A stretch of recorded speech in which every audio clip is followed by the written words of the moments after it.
लंबे बाल वाली बहू की जलकुकड़ी मॉडर्न गंजी सास।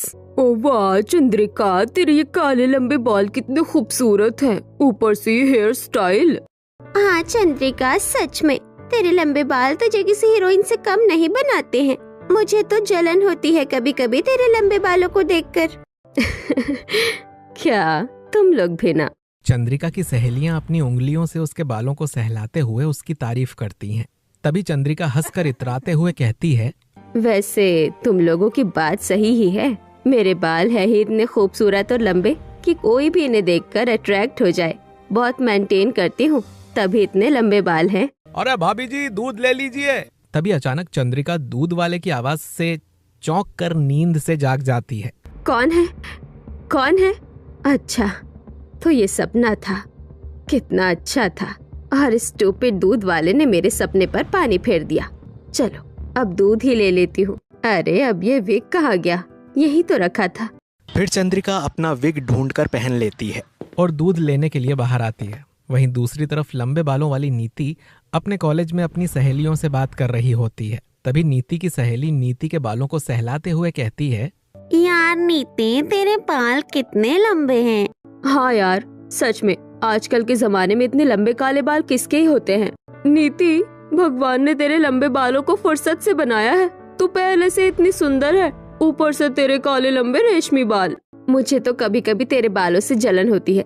काश मेरे भी इतने काले रेशमी मजबूत लंबे बाल होते।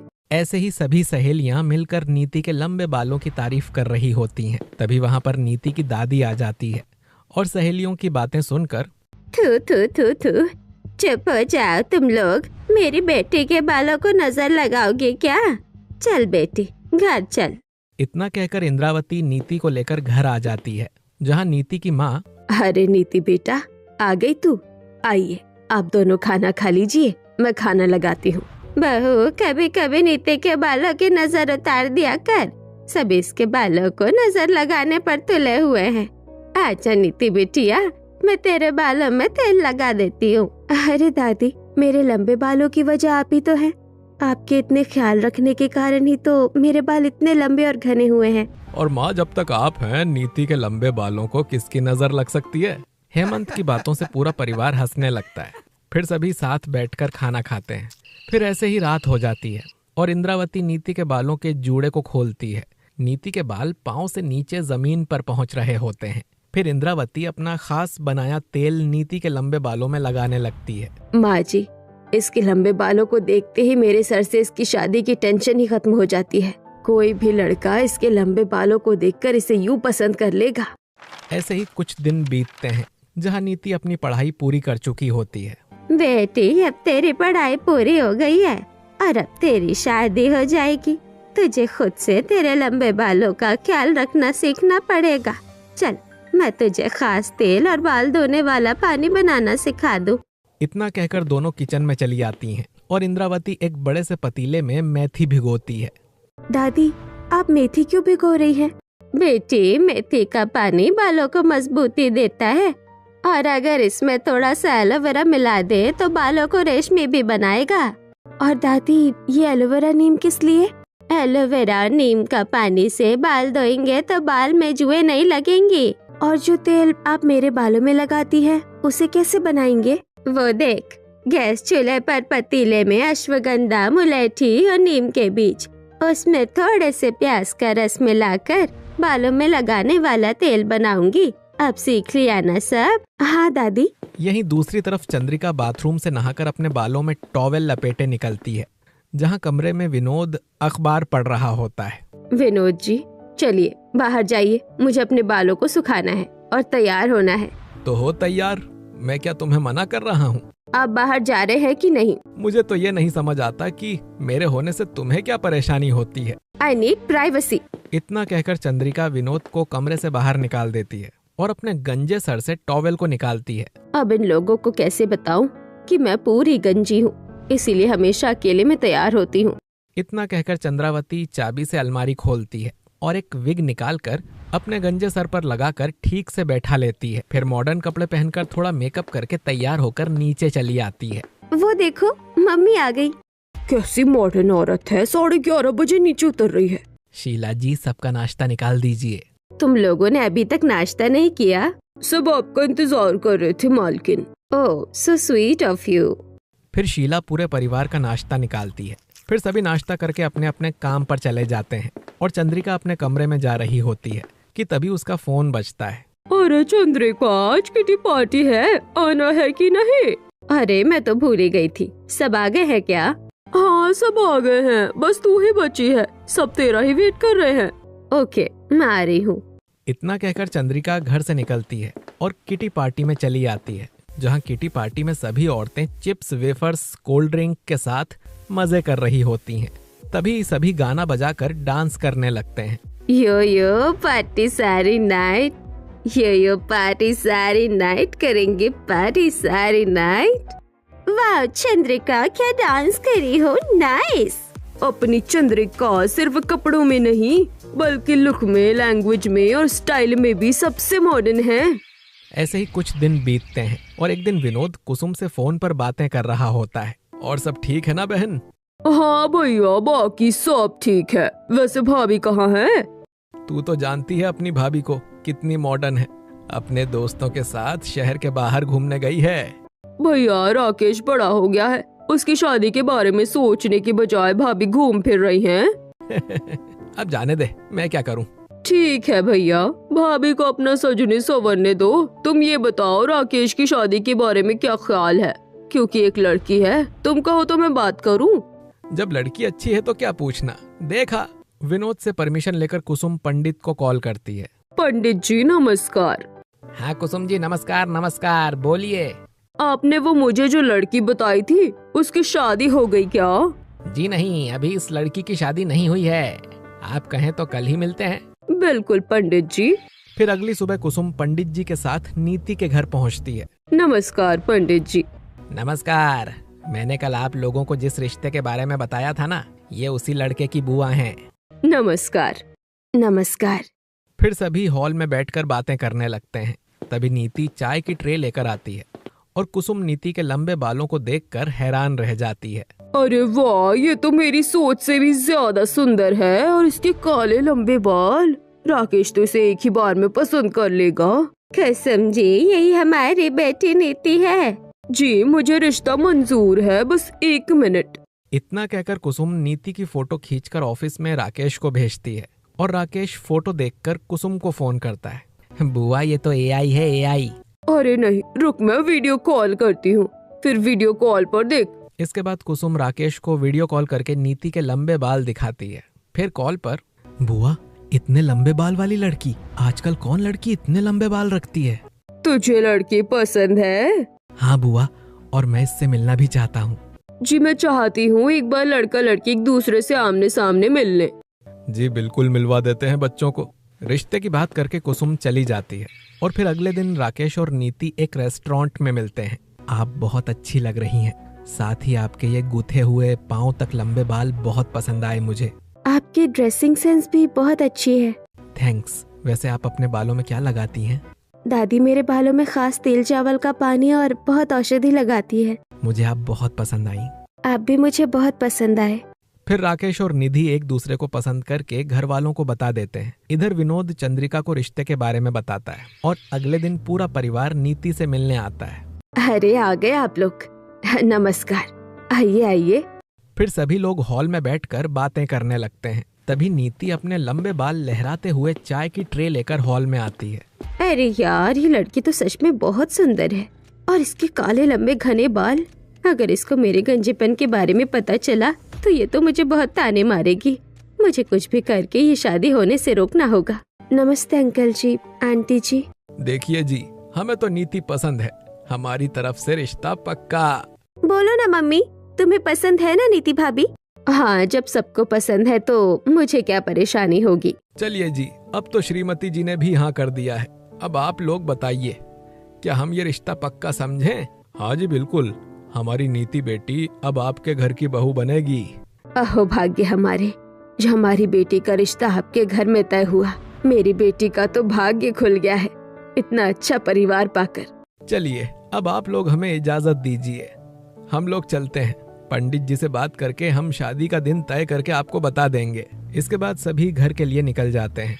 ऐसे ही कुछ दिन बीतते हैं और एक दिन राकेश चंद्रिका से बातें कर रहा होता है। माँ, आपको नीति पसंद है ना? हाँ बेटा, जब तुझे पसंद है तो मुझे भी पसंद है। फिर भी एक बार इन मॉडर्न लड़कियों की तस्वीर देखना, ये भी तो सुंदर है। चंद्रिका राकेश को कुछ लड़कियों की तस्वीर दिखाने लगती है, जिन्हें देखकर राकेश कहता है, जब मुझे नीति पसंद है तो किसी और को क्यों देखूं माँ? मुझे नहीं देखनी किसी और की तस्वीर। ठीक है बेटा, नहीं देखनी तो मत देख। फिर राकेश अपने कमरे में चला जाता है और चंद्रिका अपने मन में गहरी सोच में डूब जाती है। अगर मेरे बेटे को ये लड़की इतनी पसंद है तो बाकी सबको कितनी पसंद आएगी। इसे कभी पता न चले मेरे विक के बारे में, वरना ये मेरा बहुत मजाक उड़ाएगी। फिर मैं किसी को क्या मुंह दिखाऊंगी। ऐसे ही विनोद फोन पर नीति के घर वालों से शादी की तारीख की बात कर रहे होते हैं कि हेलो हेमंत जी। जी विनोद जी बोलिए। वो मैं कह रहा था कि मैंने पंडित जी से बात की तो उन्होंने शादी का दिन और तारीख तय कर दिया है, आज से 1 हफ्ते बाद। ठीक है ना? बिल्कुल विनोद जी, सही तारीख है। ऐसे ही धीरे धीरे शादी का दिन करीब आने लगता है और फिर शादी वाले दिन राकेश अपने कमरे में शादी के लिए तैयार हो रहा होता है कि तभी कुसुम आती है और कहती है, वाह बेटा, तू बहुत सुंदर लग रहा है इस शेरवानी में, तुझे किसी की नजर ना लगे। थैंक यू बुआ जी। इतना कहकर कुसुम राकेश को काला टीका लगाती है, जिसके बाद सभी धूम धड़ाके के साथ बारात निकालते हैं और चंद्रिका अपने मॉडर्न कपड़ों में मुंह बनाकर बारात में चल रही होती है और दूसरी तरफ नीति अपने लंबे बालों में हेयर स्टाइल कर दुल्हन के जोड़े में तैयार बैठी होती है, जहां घर वाले बारात का स्वागत करने के लिए खड़े होते हैं। जिसके बाद थोड़ी देर में बारात आती है और नीति की माँ राकेश की आरती उतारती है और कहती है, बेटा तुम्हें किसी की नजर न लगे, कितने प्यारे लग रहे हो। फिर दूल्हा दुल्हन मंडप में आते हैं और पंडित जी मंत्र पढ़ना शुरू करते हैं। ओम मंगलम भगवान विष्णु मंगलम गरुड़ध्वज मंगलम पुंडरीकाक्ष मंगलाय तनोहरि। दूल्हा दुल्हन फेरे लीजिए। जिसके बाद राकेश और नीति फेरे लेते हैं और राकेश नीति की मांग में सिंदूर भरता है और इसी के साथ विवाह संपन्न होता है। फिर राकेश नीति को लेकर अपने घर आ जाता है और गृह प्रवेश करने के बाद, अरे यार, इसके बाल कितने सुंदर हैं। ऊपर से इसने कितना सुंदर हेयर स्टाइल भी किया है। काश मैं गंजी सास नहीं होती तो मैं भी कितने अच्छे अच्छे हेयर स्टाइल्स कर पाती। वाह चंद्रिका, तेरी बहू के बाल तो तेरे से भी ज्यादा सुंदर और बड़े हैं। अरे वाह भाभी, आपके बाल कितने सुंदर हैं। क्या मैं आपके बालों को छूकर देख सकती हूँ? जी बिल्कुल ननन जी, क्यों नहीं। वाह भाभी, आपके बाल तो सच में बहुत ही मुलायम है, एकदम किसी मुलायम पंखुड़ी की तरह है। ऐसा लग रहा है किसी मुलायम चिड़िया के पंख है और कितने सिल्की है, मन करता है बस ऐसे ही सहलाती रहूं। जी थैंक यू। ये सब मेरी दादी और उनके नुस्खे का कमाल है। उनकी वजह से ही मेरे बाल इतने लंबे, घने, काले और सिल्की हैं। इसके बालों से तो मुझे भी जलन हो रही है। थू थू थू, नजर मत लगा देना मेरी बीवी और उसके लंबे बालों को। राकेश की बात सुनकर चंद्रिका और भी जलने लगती है। फिर सभी अपने अपने कमरे में चले जाते हैं और अगली सुबह, ये लीजिए मालकिन आपकी चाय, मैं घर जा रही हूँ। अरे रुक रुक, घर जा रही हूँ मतलब खाना कौन बनाएगा? क्या तूने खाना बना दिया है?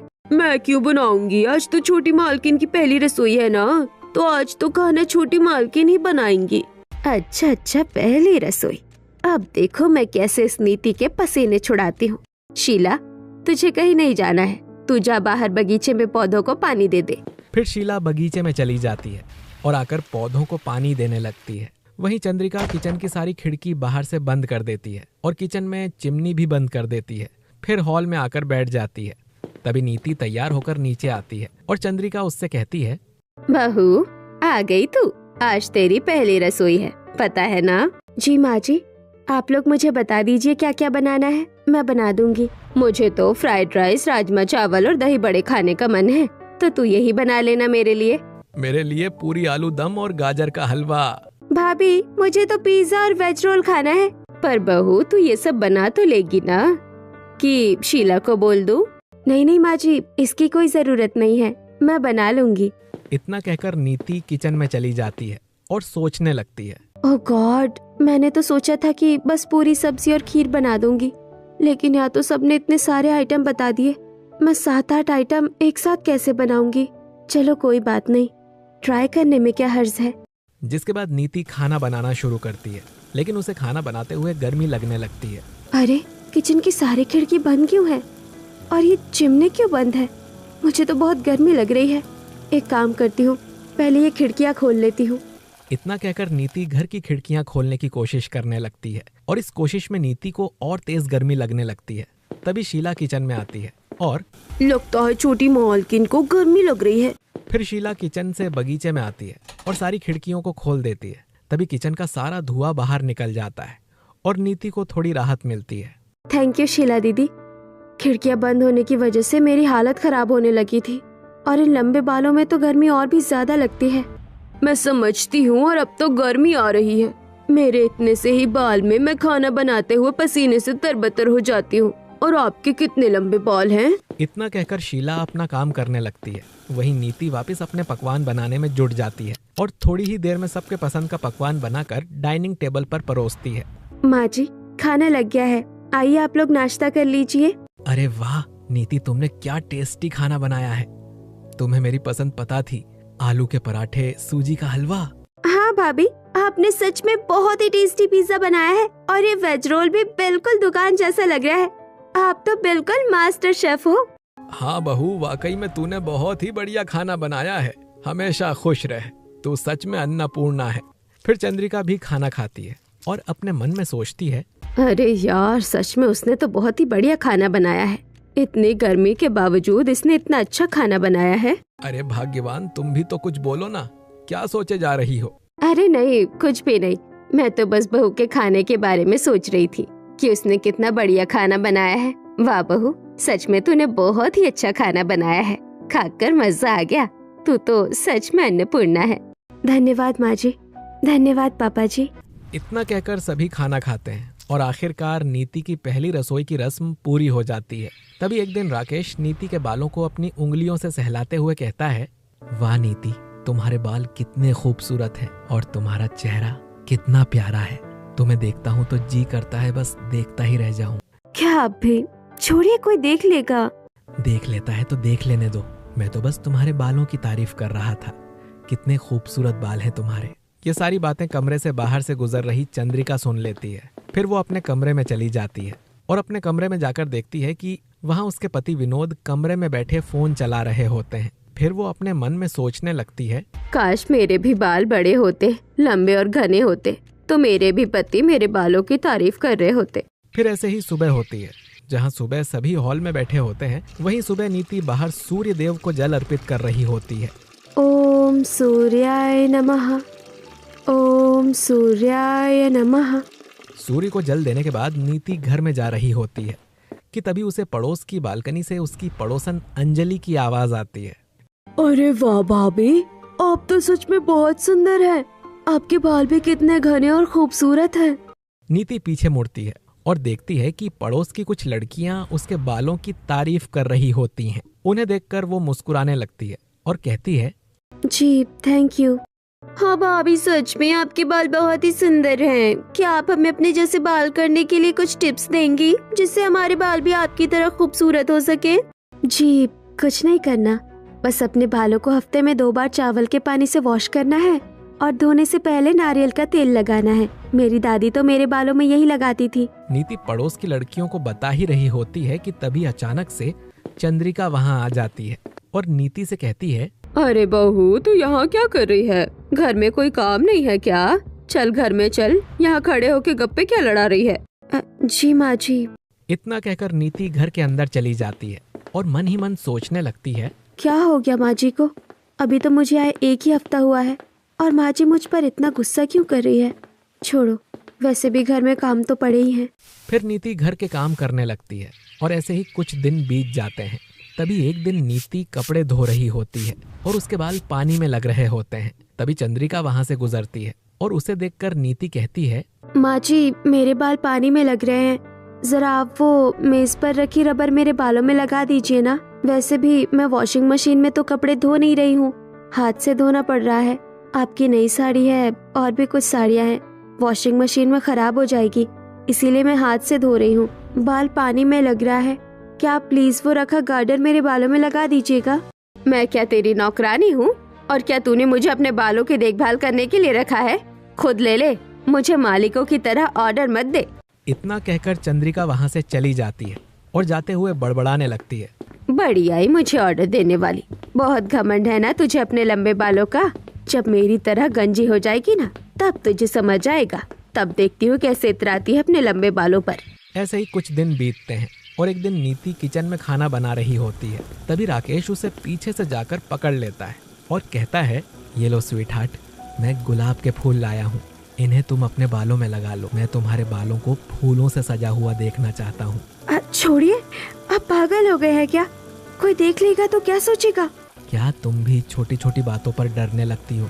चलो चलो जल्दी से खाना बना लो और तैयार हो जाओ, हम कहीं बाहर घूमने चलेंगे। इतना कहकर राकेश किचन से चला जाता है और इधर नीति जल्दी जल्दी खाना बनाकर कमरे में तैयार होने के लिए चली जाती है। ए जी, मेरे बालों को बनाने में मेरी मदद करिए ना, मुझसे तो बन ही नहीं रहे। तभी राकेश नीति के बालों को बनाकर उसमें फूल लगाने लगता है। ये सब बाहर खड़ी जलकुकड़ी सास चंद्रिका देख रही होती है और अपने मन ही मन में जलती हुई सोचती है, बहुत घमंड है इसे इसके बालों पर, मुझे कुछ ना कुछ तो करना पड़ेगा।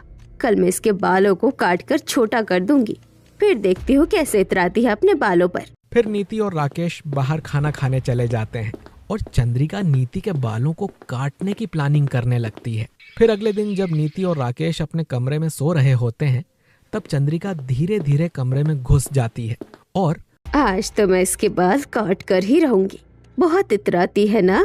इतना सोचते हुए चंद्रिका नीति के बालों को काटने लगती है, लेकिन उसने थोड़े से ही बाल काटे थे कि तभी नीति की आंख खुल जाती है और वो अपने बालों को उठाकर देखने लगती है। ये मेरे बाल आज थोड़े अलग क्यों लग रहे हैं? अरे माँ जी, आप यहाँ? अभी नीति अपने बालों को देख ही रही होती है कि तभी उसकी नजर चंद्रिका पर जाती है। चंद्रिका अपने हाथों में पकड़ी हुई कैंची और नीति के कटे हुए बाल पीछे छुपा लेती है। माँ जी, इतनी रात को आप यहाँ? आपको कुछ चाहिए था क्या? अरे नहीं बहू, मैं तो बस सर दर्द की दवाई के लिए आई थी। मेरे सर में बहुत दर्द हो रहा था। ठीक है तो सो जा, मेरे सर पर दर्द ठीक हो गया है, मैं चलती हूँ। इतना कहकर चंद्रिका अपने कमरे में चली जाती है और मन ही मन सोचने लगती है, आज तो मैं बाल बच गई। अगर बहू को पता चल जाता कि मैं उसके लंबे बालों को काटने आई हूँ, तो वो तो मुझे जल कुकड़ी सास घोषित कर देती। अच्छा हुआ मैंने समय पर सर दर्द का बहाना बना दिया। इतना कहकर चंद्रिका अपने कमरे में चली जाती है और फिर अगली सुबह चंद्रिका चाय पी रही होती है कि तभी नीति नीचे आती है और उसे देखकर वो मन ही मन सोचने लगती है, मुझे इसके बालों का कुछ ना कुछ इलाज तो ढूंढना ही होगा। मैं इसके बालों को काट कर रहूंगी। इधर नीति रात में हुई बात को लेकर सोचने लगती है। मेरे बाल इतने कम क्यों लग रहे हैं? लगता है शादी के बाद से मैंने दादी के नुस्खे को ठीक से अपने बालों में लगाया नहीं है। उनके बताए हुए तेल का इस्तेमाल ठीक से नहीं किया है। लगता है इसलिए ऐसा हो रहा है। मैं आज ही बाजार जाकर सारी सामग्री लाऊंगी और तेल बनाऊंगी। इतना सोचकर नीति बाजार चली जाती है और मेथी दाना, कड़ी पत्ता और भी कई उसकी दादी की बताई हुई तेल बनाने की सामग्रियां लाती है और किचन में जाकर तेल बनाकर अपने कमरे में रख देती है। तेल तो बन गया है, चलो उसे थोड़ी देर ढक कर रख देती हूँ। तब तक बाकी काम कर लेती हूँ। तब तक ये अच्छे से सूख भी हो जाएगा और फिर मैं इसे अपने बालों में लगा पाऊंगी। इतना कहकर नीति कमरे से बाहर चली जाती है और बाकी काम करने लगती है और चंद्रिका नीति को कमरे से बाहर आता हुआ देख लेती है और मन ही मन सोचती है, हाँ यही सही मौका है इसके बाल बिगाड़ने का। मैं इसके तेल में कुछ मिला देती हूँ जिससे इसके बाल खराब हो जाए, तब आएगा मजा। लेकिन क्या मिलाऊं? हाँ, पेट्रोल मिला देती हूँ। इतना कहकर चंद्रिका गाड़ी से पेट्रोल लेकर नीति के बनाए तेल में मिला देती है और इधर नीति घर के काम खत्म करके अपने मन ही मन सोचती है, चलो अब घर के काम तो खत्म हो गए हैं, अब मैं वो तेल लगा लेती हूँ। इतना सोचते हुए नीति अपने कमरे में जाती है और उस तेल को लगाने के लिए अपने हाथों में लेती है। तभी अचानक से नीति को उस तेल से अजीब सी पेट्रोल की महक आने लगती है और वो सोचती है कि अरे ये तेल से पेट्रोल की महक क्यों आ रही है? तभी नीति अपनी दादी को फोन लगाती है और अपनी दादी से सारी बातें कहती है कि उसके बनाए हुए तेल से कैसे पेट्रोल की महक आ रही होती है। अरे नहीं बेटी, उसमें पेट्रोल की महक कहाँ से आएगी? जरूर तूने कुछ गलत बनाया होगा, तू दूसरा बना ले, मैं तुझे बताती हूँ। तभी दादी नीति को तेल बनाने की पूरी विधि अच्छे से समझाती है। फिर नीति दूसरा तेल बनाकर अपने बालों में लगाती है। इधर चंद्रिका ये सब देखकर नाराज हो जाती है और अपने मन में सोचती है, क्या करूँ इसका, ये बार बार कैसे बच जाती है। अब मैं इसके बालों में च्युइंगम लगा दूंगी, तब तो इसे अपने बालों को काटना ही होगा। इतना सोचते हुए चंद्रिका अगले दिन से ही रोज चिंगम खाना शुरू कर देती है और चिंगम जिगर करके रखने लगती है। इतने सारे च्युइंगम हो गया है, अब मैं किसी तरह से इसके बाल में लगा दूंगी, फिर देखती हूँ इसे कैसे अपने बाल नहीं काटने पड़ते हैं। इतना कहकर चंद्रिका सीढ़ी पर तेल गिरा देती है और चिंगम्स को सीढ़ी पर इधर उधर फेंक देती है और कोने में खड़ी होकर सोचने लगती है, अब देखते हैं इसे कौन बचाता है, अब तो इसे अपने बाल काटने ही पड़ेंगे। तभी ऊपर से नीति आती है और उसका पैर तेल पर पड़ते ही फिसल जाता है। तभी राकेश उसका हाथ पकड़कर उसे बचा लेता है। अरे छोटी मालकिन, अच्छा हुआ छोटी मालिक आपने छोटी मालकिन को बचा लिया, वरना तो ये आज बहुत ही तेज गिरी होती, बहुत चोट भी लग गई होती। ये सब देख चंद्रिका और भी गुस्सा हो जाती है और अपने मन में बड़बड़ाने लगती है कि तभी नीति उसे देखती है और अपने मन में सोचती है, हो ना हो ये माँ जी का ही प्लान है, यही मेरे बालों के पीछे पड़ी है, कभी च्युइंगम तो कभी पेट्रोल, ये सब इन्हीं का किया धरा है, लेकिन ये मेरे बालों के पीछे क्यों पड़ी है, आज मैं इनसे पूछ कर ही रहूंगी। जिसके बाद नीति चंद्रिका के पास आती है और उससे पूछने लगती है, माँ जी ये आपका ही काम था ना सीढ़ियों पर तेल गिराने का, कि मैं गिर जाऊं और मेरे बाल पर वो सारे च्युइंगम चिपक जाए। हाँ मैंने गिराया था सीढ़ी पर तेल, मुझे जलन होती है तेरे लंबे बालों से, उस दिन मैंने तेरे तेल में पेट्रोल भी मिलाया था, तो बोल क्या कर लेगी। इतना करके चंद्रिका अपने कमरे में चली जाती है और नीति सोचने लगती है कि ये क्या हो गया माँ जी को, ये ऐसा क्यों कर रही है, मेरे बालों के पीछे क्यों पड़ी है, क्या प्रॉब्लम है इनको, नहीं मेरे लंबे बालों से मुझे पता करना होगा। तभी सुबह रोज की तरह चंद्रिका नहाकर आती है और अपने पति को बाहर भेज देती है। विनोद जी को बाहर आते देख नीति उनसे पूछती है कि क्या हुआ पापा जी, आप बाहर क्यों आ गए। कुछ नहीं बहू, ये चंद्रिका तैयार हो रही थी ना, तो मुझे कहा कि आप बाहर चले जाइए, तो मैं बाहर आ गया। ये सब सुनकर नीति अपने मन में सोचने लगती है, तैयार हो रही है तो इसके लिए उन्होंने ससुर जी को बाहर क्यों भेज दिया, जरूर कोई ना कोई बात है, मैं जाकर अभी देखती हूँ। नीति चंद्रिका के कमरे के बाहर जाती है और उसे विग लगाते हुए देख लेती है और हैरान हो जाती है और अपने मन में सोचती है कि ओह तो ये बात है, माँ जी गंजी है, लेकिन ये गंजी क्यों है, इसके पीछे का कारण मैं जान कर रहूंगी और सभी घर वालों को बताऊंगी। अगली सुबह नीति अपने बालों में एक अच्छा सा हेयर स्टाइल करके आती है। तभी तृप्ति उसे बोलती है, अरे वाह भाभी, आपके बाल आज इतने सुंदर लग रहे हैं, आपने कितना अच्छा हेयर स्टाइल किया है। ननन जी मैं आपका और सासू माँ का भी ऐसा हेयर स्टाइल कर देती हूँ, आइए माँ जी। तभी चंद्रिका अचानक से उठ जाती है और कहती है, नहीं मुझे नहीं करवाना है कोई हेयर स्टाइल, तू अपना बना। अरे आइए ना माँ जी, मैंने कहा ना छोड़ मुझे। इतना कहकर चंद्रिका गुस्से से अपने कमरे में चली जाती है। मैं भी देखती हूँ माँ जी आपकी सच्चाई घर वालों के सामने कैसे नहीं आती है, आखिर मैं भी तो जानूं आपकी गंजी होने का राज क्या है। ऐसे ही रात होती है और राकेश कमरे में आता है। राकेश मुझे तुम्हें कुछ बताना है।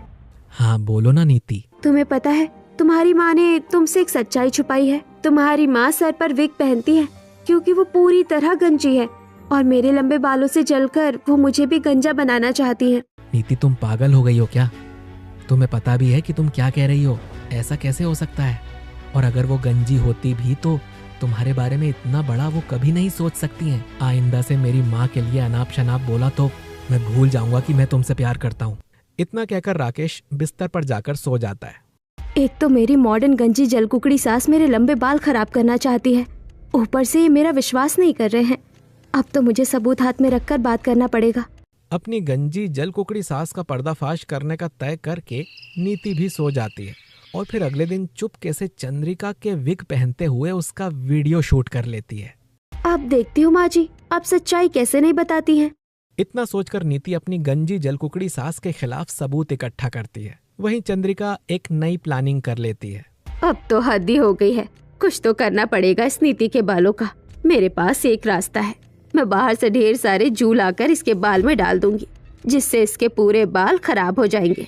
दोपहर के वक्त चंद्रिका खुजली वाले कुत्ते के शरीर से गिरे सारे जुएं एक डब्बे में भर लेती है और चुपके से दोपहर में सो रही नीति के कमरे में आती है। चंद्रिका नीति के बालों पर जुएं फेंकने वाली होती है कि तभी, माँ ये क्या करने जा रही हो आप, ये जुएं तुम नीति के बाल में क्यों फेंक रही हो। राकेश की आवाज से नीति की नींद खुल जाती है। नीति घबराकर अपने बालों को समेटते हुए खड़ी होती है। मम्मी तुम भाभी के लंबे बालों को क्यों खराब करना चाहती हो।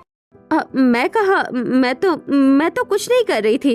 और ये जुए तो। चुप करो चंद्रिका, हमें तुम्हारी सारी सच्चाई पता चल गई है। मैं मेरी सच्चाई? कैसी सच्चाई? चंद्रिका, हमें पता चल गया है कि तुम गंजी हो और तुम बहू के लंबे बालों को खराब करना चाहती हो। ये बात तो मेरे अलावा और कोई नहीं जानता। आप लोगों को किसने बताया? मैंने। मम्मी जी की वीडियो तो मैंने बना ली है। अब सभी को वीडियो दिखाकर उन्हीं से पूछ लेती हूँ कि उन्होंने ये सच्चाई क्यों छुपाई है। नीति सभी को अपने कमरे में इकट्ठा करती है और सबको चंद्रिका के विग लगाते समय का वीडियो दिखा देती है।